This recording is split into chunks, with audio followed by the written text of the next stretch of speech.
नमस्कार, तुम्हा सर्वांचं आणखीन एका नवीन व्हिडिओमध्ये खूप खूप स्वागत आहे। तर आज आम्ही आलो आहोत कोल्हापूरला आणि आता सगळेजण रेडी झालेले आहेत। तर आता कोल्हापूरच्या महालक्ष्मीचं दर्शन घ्यायला जाणार आहेत। आमचे भाऊ, दीदी, निधी आणि हे आमची दोन बच्चे कंपनी ट्विन्स आहेत, ते दोघं। हाय करा, बेस्ट फ्रेंड, हाय। तर आता आम्ही जातो महालक्ष्मीचं दर्शन घ्यायला, चलो। आजचा आपला कोल्हापूरमधला दुसरा दिवस। हॉटेलपासून मंदिर अगदी जवळ असल्यामुळे आम्ही चालतच मंदिरामध्ये दर्शनासाठी निघालो। मंदिराच्या बाहेर मस्त असे गजरे विकायला होते आणि छान अशी साडी घातली, तर म्हटलं गजरे आलेच पाहिजेत। तर इथे मी जाईजुईचा गजरा घेतला, अगदी नाजूक छान जाईजुईचा गजरा मला फार आवडतो। जाईजुईचा गजरा घेतला आणि त्यानंतर आम्ही निघालो मंदिरामध्ये दर्शनासाठी जात असताना आधीच आम्ही ओटी घेतली होती। इथे आम्ही ओटी घेतली आहे ओटी भरण्यासाठी आणि आता आम्ही निघालो आहोत मंदिराकडे। कोल्हापूरमधला दुसरा दिवस आपला देवीच्या दर्शनाने होतोय। घेतली आणि निघालोय महालक्ष्मीच्या दर्शनाला।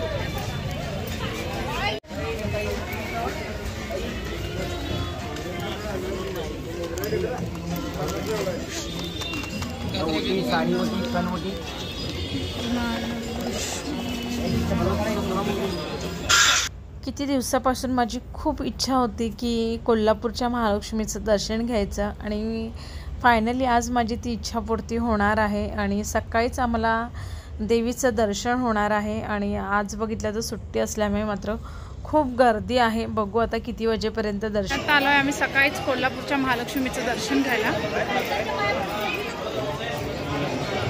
काहीतरी पूजा चालू आहे।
तर इथे आम्ही आता 8:30 वाजता म्हणजे 8:30 ते 8:45च्या दरम्यान आम्ही निघालेलो आणि आता जवळजवळ 11 वाजायला येत आहेत आणि आतमध्ये मोबाईल अलाउड नसल्यामुळे आतमधलं काही शूटिंग करता येणार नाही आणि तुम्हाला दाखवता सुद्धा येणार नाही।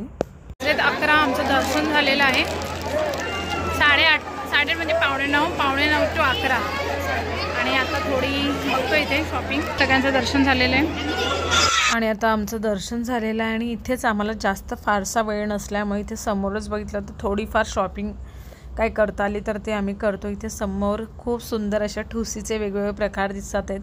त्याचप्रमाणे नथसुद्धा आहेत. तर बघू, आम्हाला कोल्हापूरला आलं आहे तर कोल्हापूरची ठुशी घेतलीच पाहिजे. तर बघूया कशी ठुशी वगैरे आहेत. तर बऱ्याच व्हरायटी दिसतात आहेत समोर, पण आम्हाला वेळ कमी असल्यामुळे पटकन जे मिळेल ते आम्हाला घ्यायचं आहे. आणि तुम्ही बघू शकता किती सुंदर आणि वेगवेगळ्या प्रकारच्या ठुशी आहेत इथे. आणि मस्तच आहे. कोल्हापुरी साजसुद्धा आहे आणि देवीचे पण शृंगाराचे बघितलं तर बऱ्याच वस्तू इथे मिळतात आहेत. आणि आम्ही आता थोडीशी शॉपिंग करून आता निघणार आहोत आणि यानंतर आम्ही जाणार आहोत सिद्धगिरी संस्थान बघायला आणि बडोद्याचा राजवाडासुद्धा बघायला. तोसुद्धा येणाऱ्या व्हिडिओमध्ये तुम्हाला बघायला मिळणार आहे. तर येणारे व्हिडिओसुद्धा तितक्याच आवडीने बघा. आजचा व्हिडिओ इथपर्यंत बघितल्याबद्दल मी तुमचे खूप खूप आभारी आहे. लवकरच भेटूया आपण एका नवीन व्हिडिओसह. तोपर्यंत बाय बाय.